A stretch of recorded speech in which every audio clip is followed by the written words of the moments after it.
Hey y'all, Billion here, and we are looking at Hyacine here. We pulled her today on our account. We also got her light cone today. We won our 50-50. We did not win the 75-25. So when people say, what did Hyacine cost you? Everything. But we got her light cone.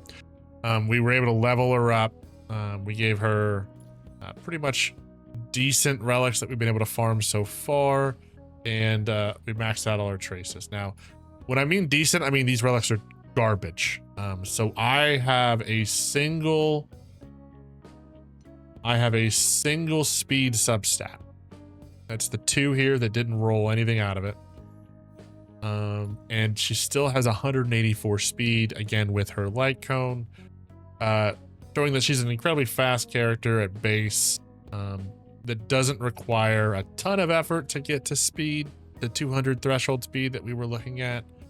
Again, I have not a single speed threshold or speed substat roll, just speed boots and the orb with a base level 2 speed. So a lot of work to still be done, a lot of relic building still to do, but I just wanted to read kind of like the initial thoughts on Hyacine based on Pridewind's information and their chain log, as well as give some of my thoughts using her really quickly here, even in kind of an unfinished build that really isn't even close to being complete, as she is missing 20% of her HP amp due to the fact that she's not meeting that 200 speed threshold. So really quickly, let's go ahead and get to the tier list here.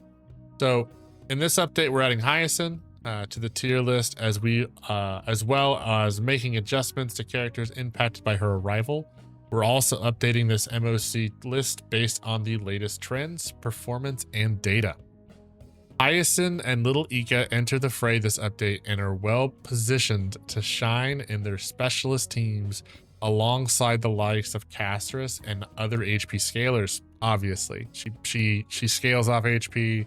She does more healing based off an HP. She provides more HP to her teams. It's the obvious synergy, as we didn't have an HP scaling dedicated support previously. And the fact that like HP scalers are kind of dedicatedly required to have a sustain of some sort to function, they inherently have kind of a lower ceiling just because they can't run sustainless. So a strong HP support kind of counterbalances that ability out of the way. Great healing, solid to incredible personal damage, and fantastic utility are enough to earn her a tier 0 placement in all modes. As per usual, we'll revisit Hyacine and Ika's ratings after the community has had a chance to experience them, and we have more information on their general performance. One of the biggest benefactors of Hyacine is Blade, who has been seeing more and more success thanks to his ability to be played not only decently as a solo unit in the HP scaling meta, but alongside Castris. His ability to be a support unit within Castris is actually pretty solid. In this update, we're raising Blade's rating in MOC from tier 2 to tier 1.5, and also placing him on the watch list to move up further in all 3 modes. In addition to this, we're also expanding Blade's rating in all modes to include a rating of a support DPS. I think that's as it should be.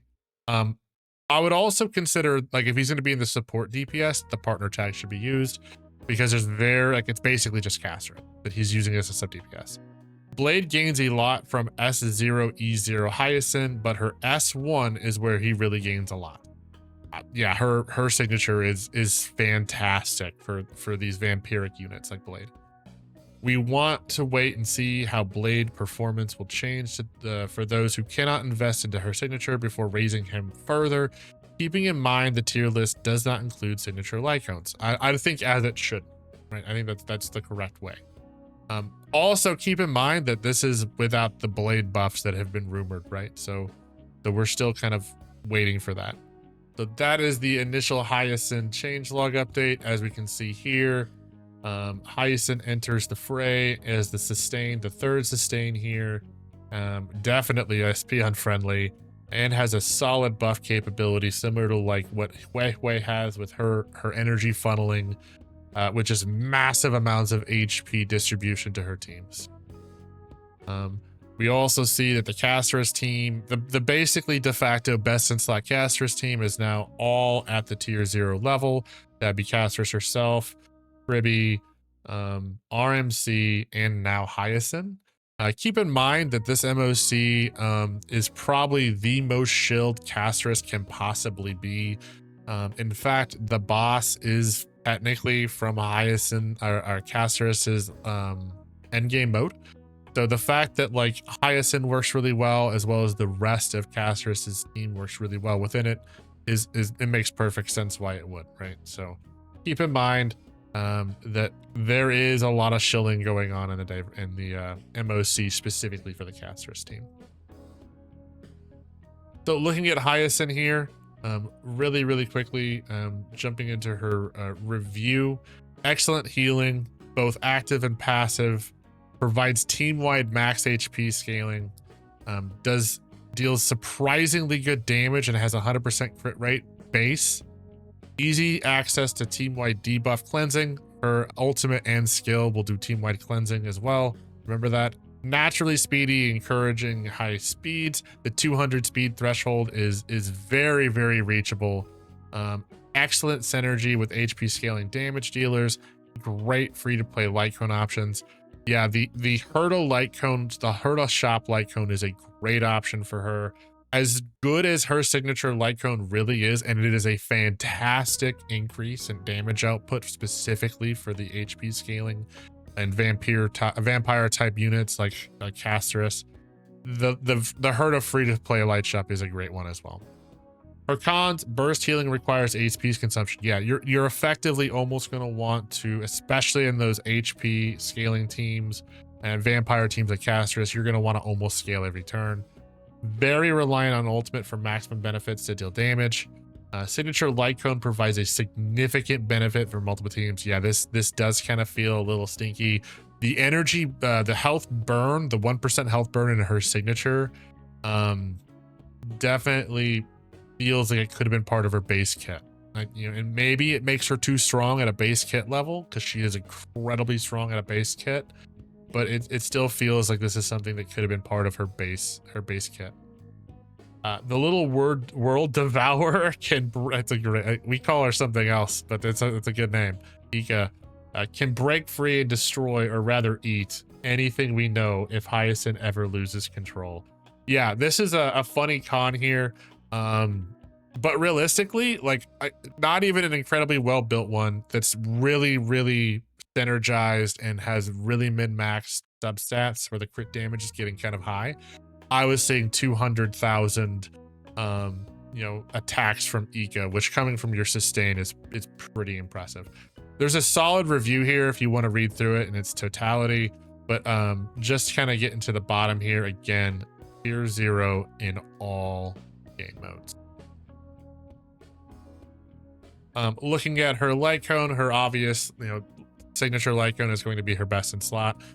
Realistically, the only other option you're going to have is going to be Memory Curtain Never Falls as kind of the secondary free-to-play option. Still a significantly good light cone to use as a free-to-play. Both are going to give you good speed options, basically 12 to 18 though, making the signature light cone an easier path to that 200 speed threshold. And also increasing damage by 16% by all parties versus effectively a damage taken by all allies, 18% amp. But realistically, this is where it really comes into play.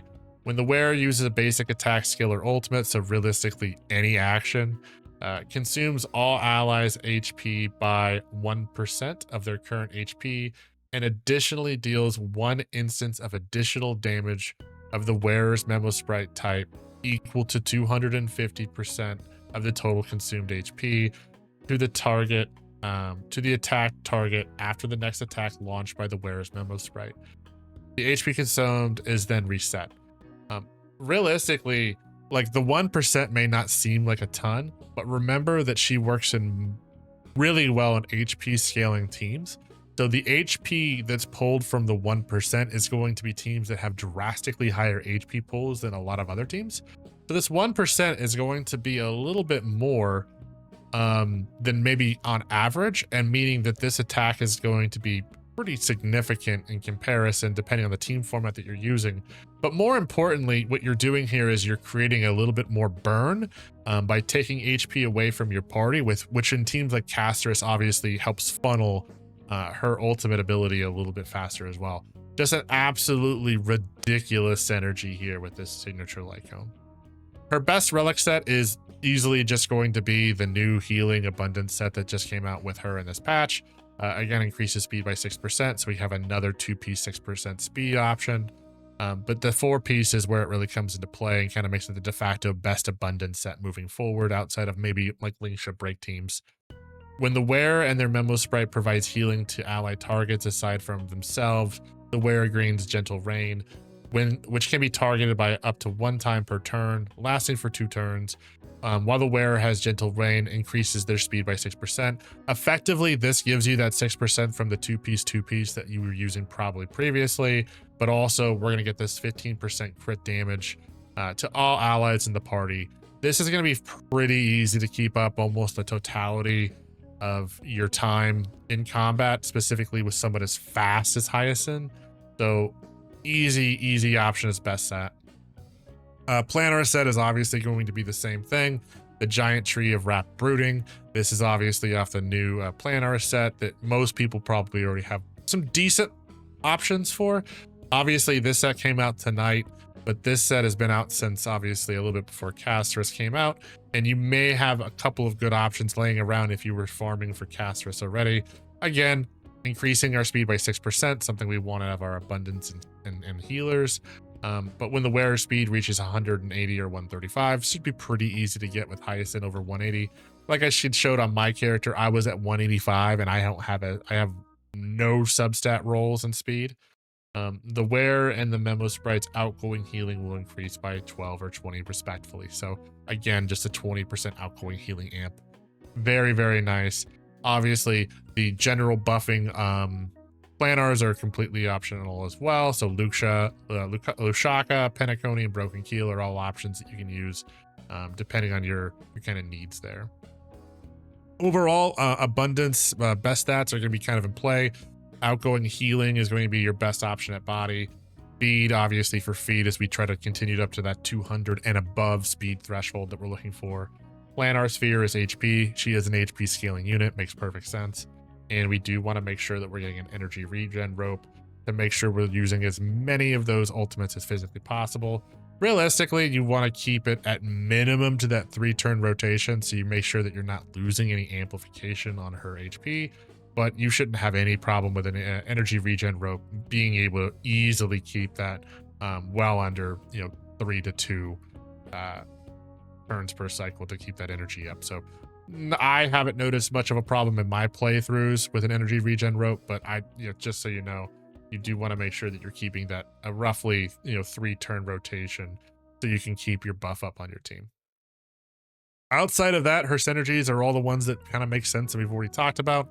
We have Casterus, obviously. Blade being a massive increase with her. She does work with Herta and Fei Xiao. And then obviously she works if you have Hyacine signature Lycone. Acheron is an interesting choice as the debuff from the Lycone obviously works to help produce debuffs, which produces the stacks for Acheron. But yeah, that's it for my kind of go over with Hyacine. We went through this really quickly, so if you have any questions or concerns, please feel free to drop those in the comments. I'm happy to answer any and all of those questions that you may have. I hope your pulls go great. I hope you win some good 50-50s, and I hope you win some Lycones unlike me. But other than that, guys, I'll catch you guys next time. Billion out.